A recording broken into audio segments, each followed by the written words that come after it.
Time now for a check of the top business news stories. Kate Moody is here. Hi there, Kate. Hi, Tom. Let's begin with a look at oil prices. Yeah, returning to their pre-pandemic heights, their highest level in years. Remember, U.S. oil prices briefly turned negative last year when it became more expensive to store than to buy oil.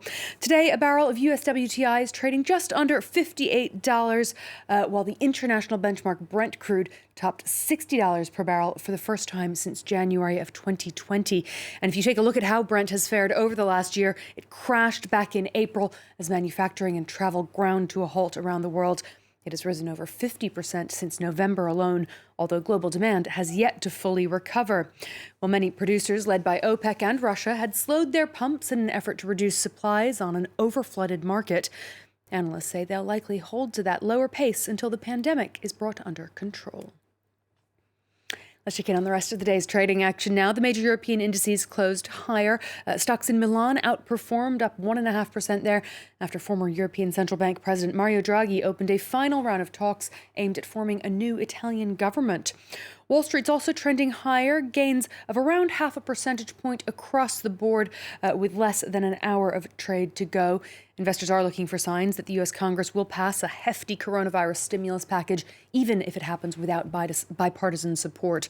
Over the weekend, Treasury Secretary Janet Yellen said she believed the labor market could recover to its pre-pandemic strength by the end of next year if most of President Joe Biden's proposals are enacted. Well, President Biden and his Democratic Party are already walking back expectations for the minimum wage to be more than doubled to $15 per hour. That was one of the proposals in his $1.9 trillion stimulus plan.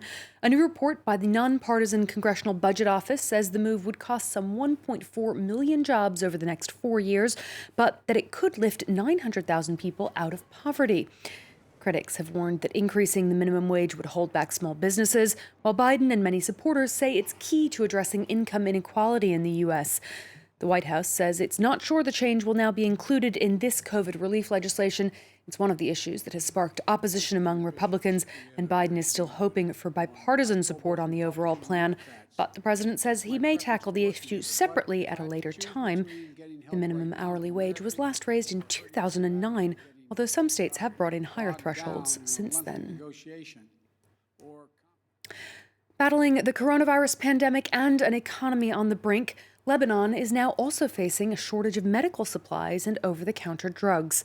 From aspirin and antibiotics to baby formula and vitamins, pharmacists say they simply don't have enough supplies to meet growing demand.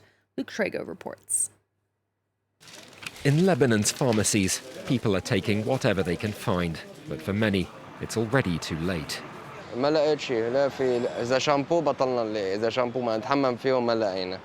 غير الأدوية، كمان سألنا عن أدويتين كمان ما لقينا، مثل شوفوا سوق سوداء، صارت البلد. With the coronavirus pandemic still wreaking havoc on an economy already on life support, rumours the nation's unpopular caretaker government might be ending subsidies for medicines fed into a wave of panic buying. The black market is flourishing, with prices even for basics skyrocketing, as pharmacists do what they can to preserve limited stocks. بيعطونا بالشهر من دواء معين لنقول 300 علبة، ممنوع تاخذ أكثر، بنبيع اليوم بس 10 حتى نقدر نضاين لكل الشهر بهالكمية اللي عنا إياها، لأنه إذا خلصوا 300 إذا حطيتهم كلهم على الرف بيومين أو 3 يمكن يروحوا. Lebanon's health ministry's already ordered pharmacies to sell certain medicines on prescription only, but the problem goes deeper still, particularly to the central bank, which has failed to keep up payments to foreign drug manufacturers. عندنا تأخير كتير بالتحويلات، مما بيؤدي على أنه المصنع برا إذا ما وصلوا له بصرياته على وقتهم على استحقاقهم ما بقى بيسلم لا توصل له استحقاقاته، وبالتالي بيأخر الشحنة إلى لبنان. Local authorities say they've secured 6 million doses of COVID vaccine, which should arrive by the middle of the month. However, that's still only enough to dose half the population, leaving yet another looming health issue of the potential for the virus to mutate if the country can't get its people vaccinated quickly enough.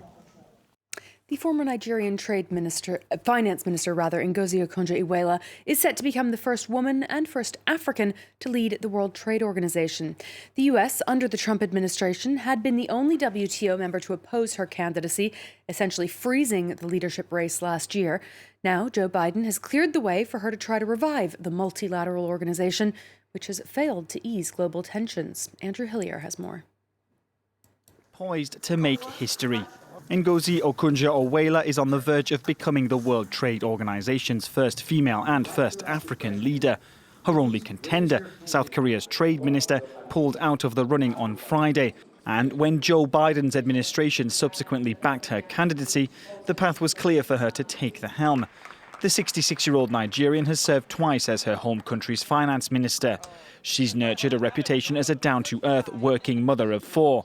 Back in 2018, she told France 24 that policymakers needed to rethink globalization so that the poorest aren't left behind. People have forgotten that globalization, even though it benefited many developing countries, also left a lot of losers.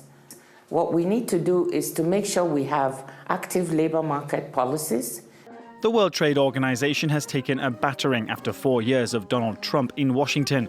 It was relentlessly attacked by the former US president, and it failed to curb rising tensions between the US and China that led to a trade war, triggering calls for an overhaul of the global trade body. Okonjo-Iweala's likely appointment could be a sign that the organization is finally ready to shake things up. And so we could see some movement on that leadership front in the coming days, Tom. OK, well, thank you very much indeed. Our business editor, Kate Moody. Thanks for that.